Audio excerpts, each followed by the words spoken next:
अब इस सेगमेंट में हम लोग 11.4 का एक बहुत इंपॉर्टेंट क्वेश्चन सॉल्व करेंगे और ये सेक्शन सी का सवाल है जो अभी अटेम्प्ट करेंगे और वो है क्वेश्चन नंबर 3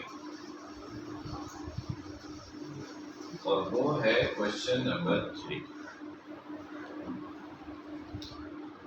क्वेश्चन नंबर 3 देखिए समझिएगा, ये सेक्शन सी का सवाल है।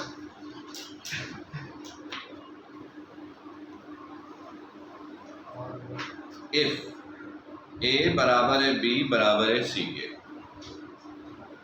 इफ ए बराबर है बी बराबर है सी के, तो कहता है देन प्रूव दैट, तो प्रूव करो। Then R1 ratio capital R small r ratio small r बराबर है 3:2:1। ये है सवाल, सिंपल सा है सवाल, तो समझ में आ गया कि ट्राइंगल के 3 साइड दिए मैंने ABC बराबर है 3 और आपको ये प्रूफ करना है। R1 ये कैपिटल R पता है, स्मॉल r पता है, ये सर्कम रेडियस, ये इन रेडियस, ये ई सब्सक्राइब रेडियस या ई सर्कल रेडियस, पर नाम से आपको कोई मतलब नहीं है, आपको ये प्रूफ करना है। ठीक है, अब सुनोगे। ये देखिएगा, हम सबसे पहले क्या करेंगे, ट्राइंगल का एरिया निकालेंगे। क्यों निकालेंगे ट्राइंगल का एरिया?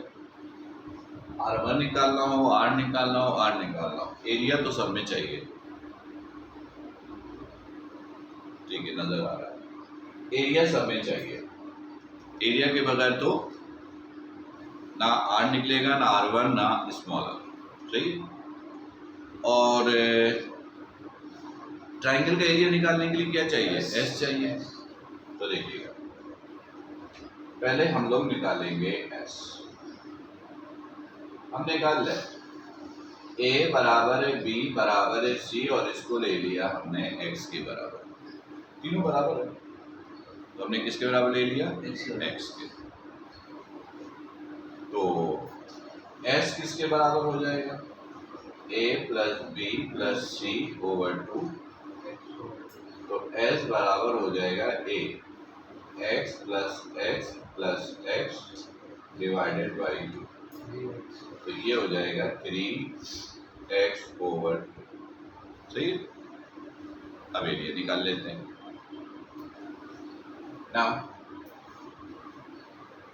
ये एरिया का formula S minus A, S minus B, S minus C। Value put करो, 3x over 2, 3x over 2 minus A की जगह x, 3x over 2 minus x, 3x over 2 minus x। सही है, सही है। तो delta area of the triangle is 3x over 2, ये हो जाएगा x ओवर 2, आता है सॉल्व करना, 3x over 2 minus x 2, 3x minus 2x, तो ये हो गया x ओवर 2। ये भी वही आ जाएगा x ओवर 2, ये भी वही आ जाएगा x ओवर 2। सही है। Area of the triangle is, अबे हो गए, बल्कि हम डायरेक्टली सॉल्व कर लेंगे। x x पेयर बन गया, एक x by, x x pair बन गया, एक x बाय, 2 2 पेयर बना, 2 बाय, 2 2 पेयर बना, 2 बाय, ये पेयर नहीं बना तो ये एज इट इज। तो इसको मैंने ऐसे लिख दिया, √3/4 x square, √3/4 x into x x square, ये एरिया आ गया। सही है यहाँ तक? ठीक है। अब जब एरिया आ गया तो अब बारी बारी पहले ये तीनों वैल्यू निकालेंगे, R1, कैपिटल R और R। कैसे देखोगे ना?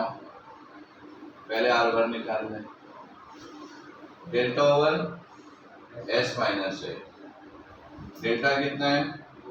√3/4 एक्स स्क्वायर, S कितना है? 3x/2, A कितना है? x। सही है।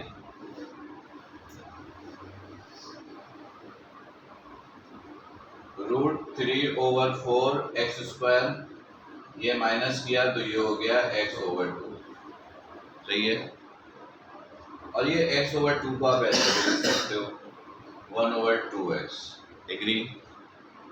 सही है। कैंसिल करो, एक x से एक x कैंसिल, 2 1 2, 2 2 4, तो R1 आ गया √3/2, दिस इज x, ये R1 है। क्लियर है? बिल्कुल ठीक है।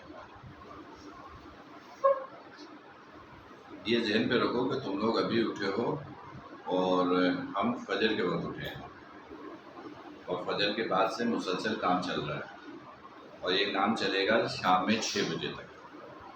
ठीक है। तो रोज़े की हालत में भी इंसान जो है ना वो अपने रूटीन काम करता है। सही है। ठीक है। और तुम लोग के वैसे भी एग्ज़ाम में अब सिर्फ 2 महीने हैं, तो जाहिर सी बात है एक्स्ट्राऑर्डिनरी वर्क तो थोड़ा सा करना होगा। ठीक है। चलो अब निकालते हैं कैपिटल R।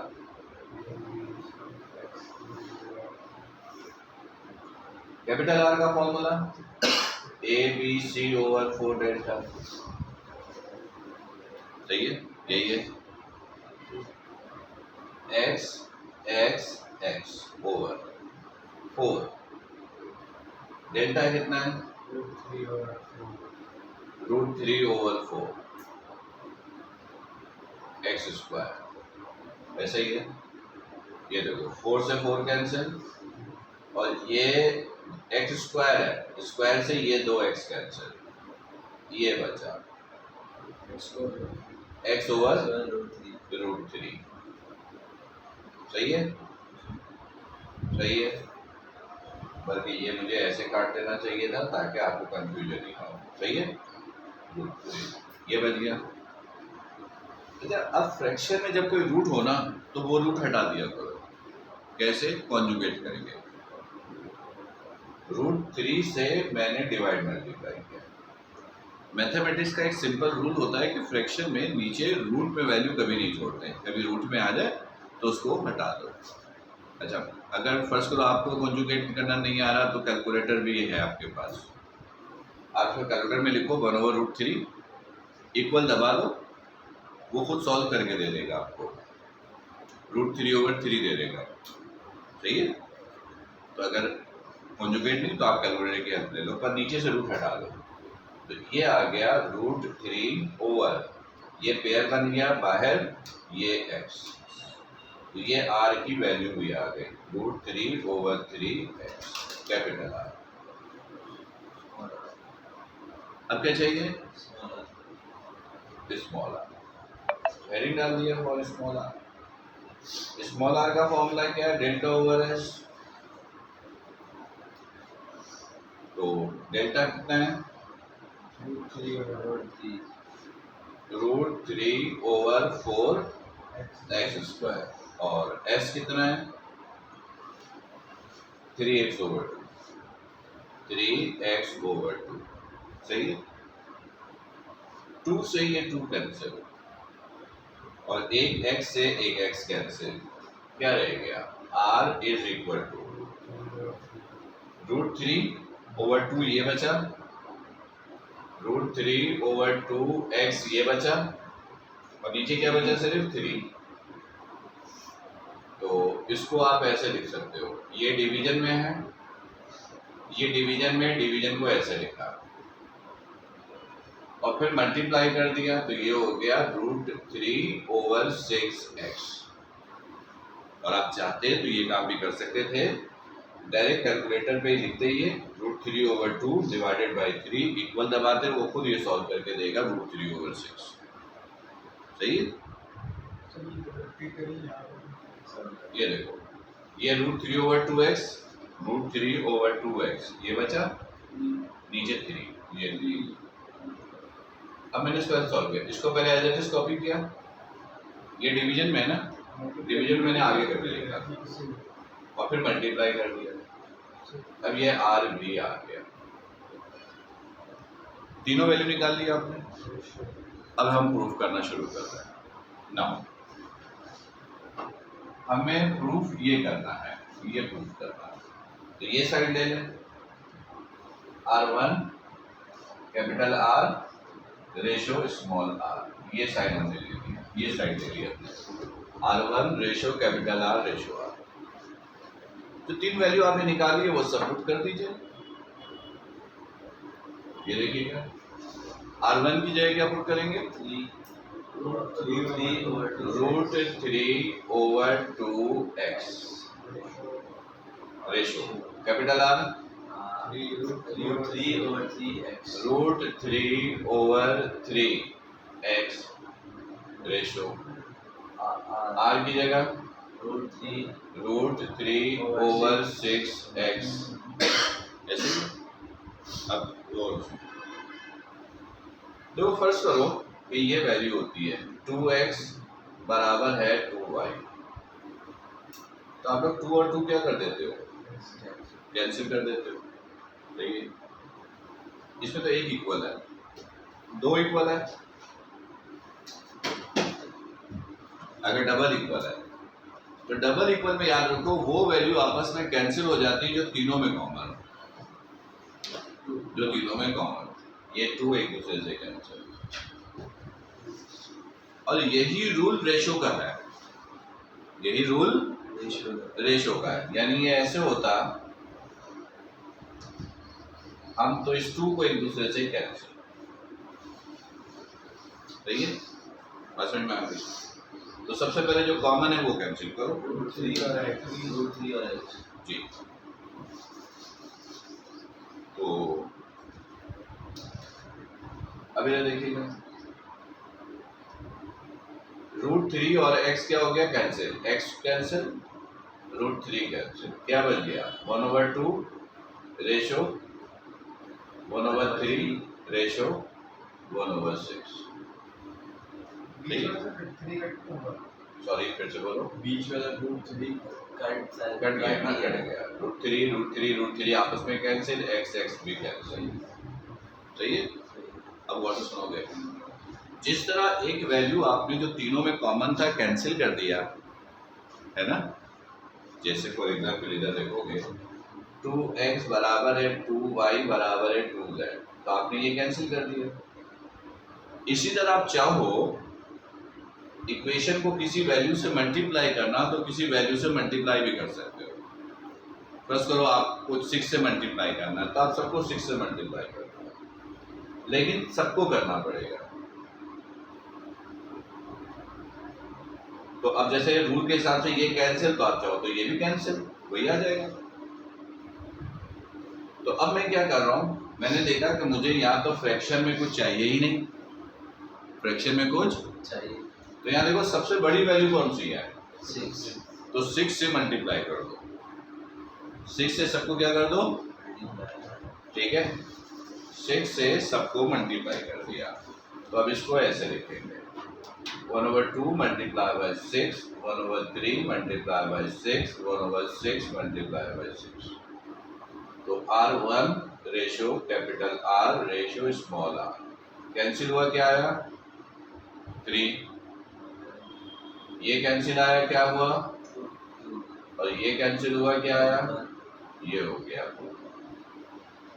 सर हमेशा बड़ी वैल्यू से करेंगे। जी हाँ, यानी जब भी फ्रैक्शन खत्म करना हो तो फ्रैक्शन खत्म करने का एक बड़ा सिंपल सा रूल है, जो सबसे बड़ी वैल्यू है उससे आप मल्टीप्लाई कर दो सबको। जैसे मैथमेटिक्स में फर्स्ट करो ये है x cube plus y square plus 3/2 x plus 9/3 y equal to 6। अब मुझे ये फ्रैक्शन खत्म करना है, तो बड़ी वैल्यू तो 3 है, तो 3 से सबको मल्टीप्लाई नहीं करते। फिर रूल ये है, ये दोनों एक दूसरे से कैंसिल आउट नहीं होता है, तो इन दोनों को मल्टीप्लाई करो। क्या आया 6 से सबको मल्टीप्लाई कर देते हैं पूरी इक्वेशन। लेकिन अगर ये 2 होता, 2 एक ही टेबल में आ रहा है, एक दूसरे से कैंसिल आउट हो रहा, तो 2 से सबको मल्टीप्लाई कर देते हैं। यहाँ पे 6 होता, एक ही टेबल में है, तो 6 से सबको मल्टीप्लाई। लेकिन अगर ये आता 7, अब ये एक टेबल में नहीं है, तो 7 मल्टीप्लाई बाय 2 14, सबको 14 से मल्टीप्लाई, फ्रैक्शन खत्म। सही, आगे बात समझ में? ठीक है, तो ये था 11.4 का क्वेश्चन नंबर 3, जो कि बहुत इंपॉर्टेंट क्वेश्चन है, राइट?